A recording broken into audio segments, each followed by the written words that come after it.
Sup, y'all? Welcome to my annual roundup of my favorite games I played in the last year. Number 1 is Rain World Downpour. Yeah, I mean, obviously. The game I played for literal hundreds of hours and then spent a ton of my year making videos about? That one was my favorite one? No way! Next you're gonna tell me the sky is blue or something. And it's definitely in part down to just being a whole world I could get lost in at just the right time when I needed some kind of escapism, and in part down to just being a really good video game. And also a bad one. Actually, Downpour is almost nothing but improvements, and easily the most impressive and expensive DLC I've ever seen. But also, I did technically play Rain World for the first time back in 2021, and this is just DLC, so, it's my number 1, sure, but I want the list to be more interesting, so let's call it my number 0 so I can do a proper top 10 with a more exciting race at the top. Consider it free bonus content. You don't pay me anyways. Okay, that's out of the way. So, 2023 was a pretty good year for games, or so I'm told. I didn't actually play any of the big budget showstoppers this year, except for one, which, well, we'll get to in a different video, but nah, indie games absolutely ruled the year for me this year, as did, well, games from not 2023. Yeah, a lot more older game rap this year, though it's for good reason. Archipelago reason mostly. Speaking of, let's just hop right into the honorable mentions. I could go on about how Time Spinner is a rock-solid Castlevania homage with a neat central gimmick and a surprisingly deep set of weapons and equipment for how short it is, but the real reason it's here is because it's like the Archipelago game for the group I did most of my runs with this year. It just sets itself up really well to be replayed, even if it's nothing amazing by itself. But like, it's still pretty dang good. I am a slut for Metroidvanias. Oh hey, the Danganronpa guy finally made a new IP. I mean, I figured we weren't getting any more Danganronpa after V3 anyways, so fair enough. And it's pretty good, yeah. Less of a VN, more of an adventure game set in a cyberpunk dystopian city, but it's got solid mysteries and solid character writing. Maybe not as good as Danganronpa, given the personal stakes never feel as high or impactful, but I still had a good time with it.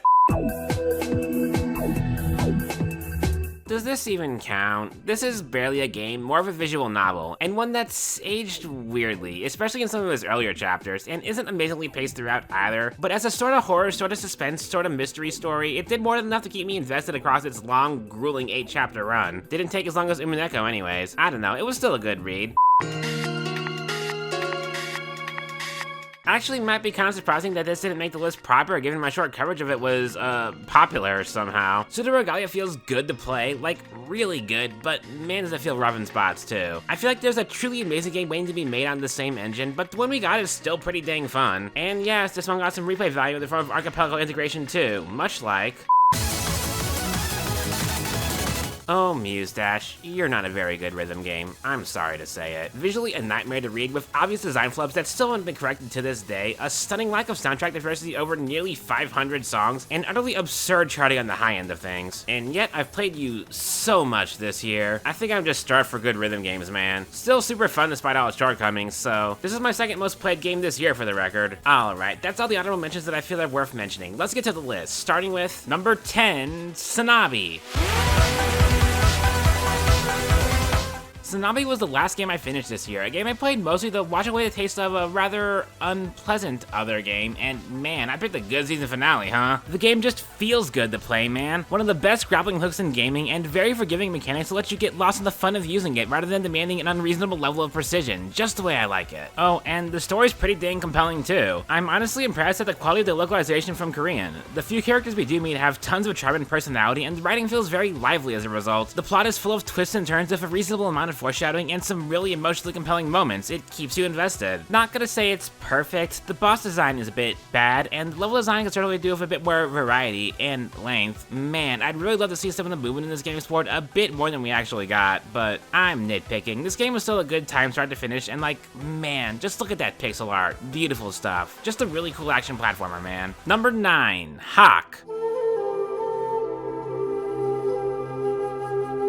Oh hey, another really stylish action platformer where you're some kind of ninja filled to the brim with sick movement and challenging but forgiving platforming? Am I in some kind of time loop here? Okay, but Hawk isn't just Sanabi again. No grappling hook this time, but lots of other cool movement tech that makes the game just fun to move around in. Also, importantly, it's a Metroidvania. I am, again, a slut for those. The game resists giving you easy tools like double jumping and wall jumping, but fills in your kit with a bunch of other cool moves to the point where you'll hardly even notice they're missing. And the combat and boss design, while not as much of a highlight admittedly, is still pretty fast and fluid, and can get quite challenging too, too, especially if you're not going back and re-exploring earlier zones with your newfound power-ups. Unlike Sanabi, I do think the translation gets a bit in the way of the story, which frankly, I've already forgotten most of the details of if I'm being honest. And for a Metroidvania, the game's pretty linear and segmented, but it's whatever. Sometimes you're just here because the game is fun to play and the world is fun to explore and you had a good time with it. Can definitely say all that about Hawk. Number 8, The Legend of Zelda, Breath of the Wild.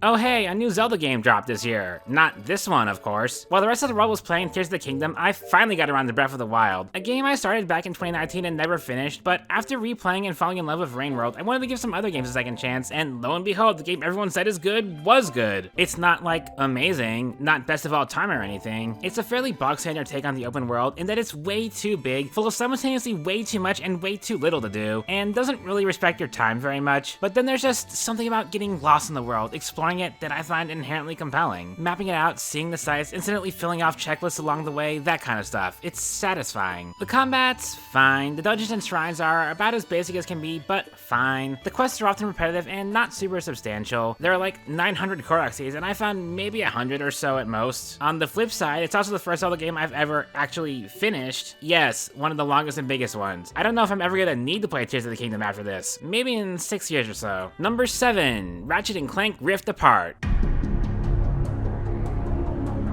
Rift Apart is one of the biggest reasons I bought a PlayStation 5, the highest ranked AAA title on this list, and also like the 4th or 5th best game in this franchise and the 7th best game on this list. Funny how that happens. I mean, an iteration on an established formula that doesn't do much to change it up, but just delivers a rock-solid, well-polished entry in its franchise is never gonna be mind-blowing, but it is gonna be pretty dang good. But like, I'm honestly not sure what to say about this game besides that. It has all the same strengths and shortcomings of basically every worthwhile game in the series since Up Your Arsenal. Nice selection of weapons and only gets better the more you use them, enjoyable but still fairly limited platforming and exploration, a competent plot with likable characters that doesn't have to keep you invested. But like, I don't know man, for the first full new Ratchet & Clank experience since A Crack in Time, it feels like it should be doing a bit more. It's a junk food game that I really enjoyed in the moment, and Rivet's a great new addition to the cast. Give the Translobacks your own game, please and thanks. But it's, at the end of the day, just another really good game in a franchise full of really good games. Innovate or die if you ask me. Number 6, Goodbye Volcano High.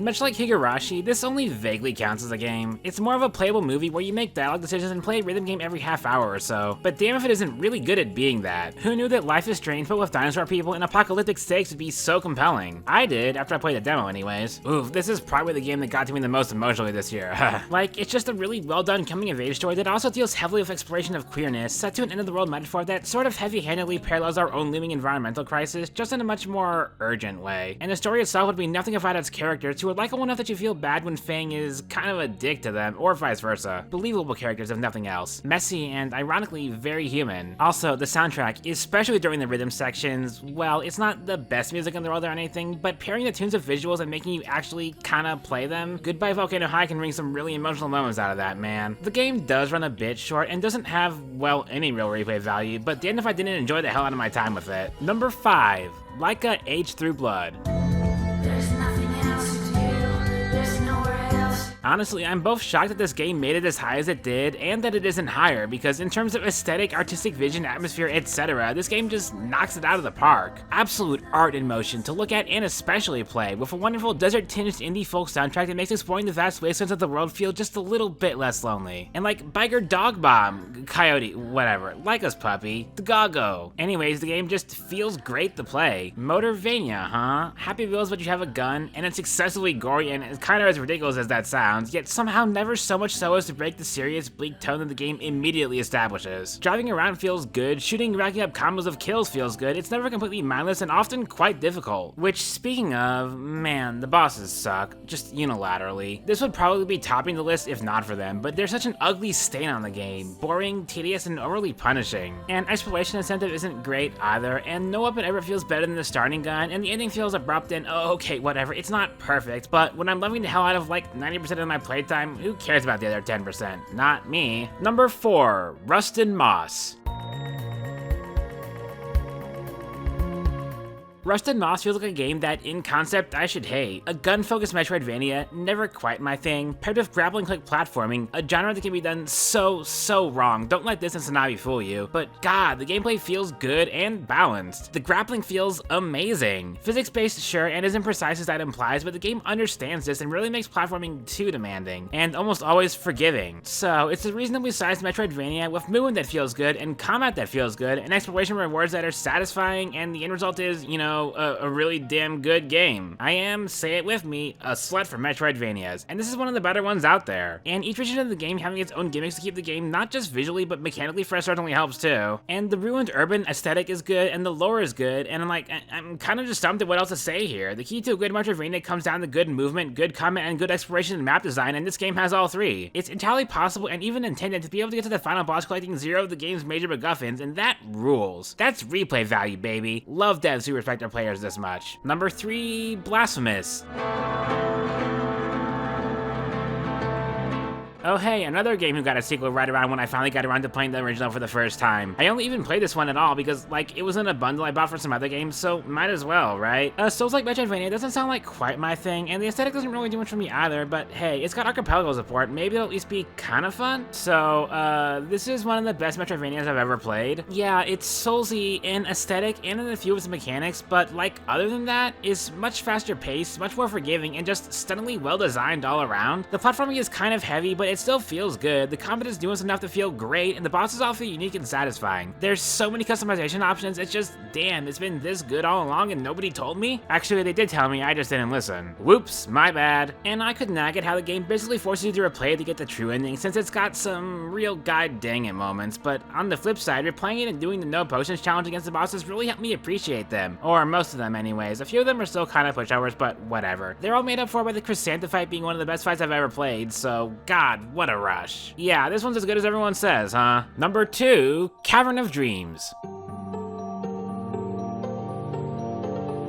I already made a gust on this game the day after it came out even, so you should have kind of expected it up this high, right? I played through the entire game in a single 7-hour sitting and then sat down to record some footage for that video and ended up playing the entire thing front to back again, so it's kind of fun, yeah? God, we've been starved for good 3D platformers and collectathons lately, it feels like, and Cavern of Dreams just hits all the right notes. Like, for one, it's just fiendishly cute. Finn is adorable, truly the creature of all time. The retro N64 aesthetic is delightful in its colorful surrealness. It's both really cozy and kind of creepy at the same time, and I love that. And the game's not huge, but the levels feel fully realized, diverse, and just interconnected enough that you get to feel clever when solving a tougher puzzle. Tightly designed with absolutely no wasting of your time. And it's another game with such depth of movement that the game doesn't really stop you from exploiting the break its intended design. Plus, there's this really cool post-game reward that also lets you find so many little secrets. It's the kind of stuff that makes it clear that Cavern of Dreams is the kind of game that comes from a place of passion for the craft. So much love for classic collectathons in this charming little package. So, what could top it? Number 1, Lingo.